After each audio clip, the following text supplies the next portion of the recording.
Florence de Changy. Florence, bonjour. Alors, où en est la situation sur place? En fait, la situation, elle a effectivement dégénéré en fin de journée où, après plusieurs rassemblements non autorisés, il y a eu des clashs, parfois violents, avec la police. Notamment un policier qui a été grièvement blessé par un coup de couteau dans le haut du bras et la police a tout de suite mis en ligne des images sanglantes assez impressionnantes de cette blessure, sans doute pour dénoncer la violence des manifestants.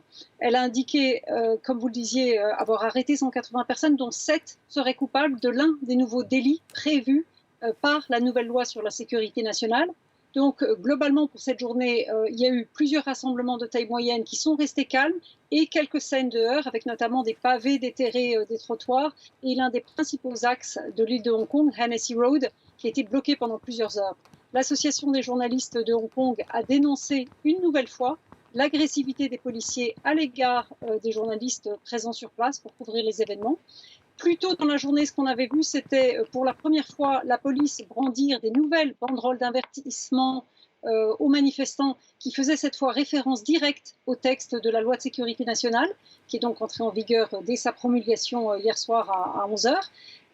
Et donc le bilan aujourd'hui de cette première journée sous la loi de sécurité nationale, c'est que les manifestants ont réussi quand même à faire passer le message que la méthode chinoise, celle de cette nouvelle loi de sécurité nationale draconienne, aussi intimidante soit-elle, ne les ferait pas taire.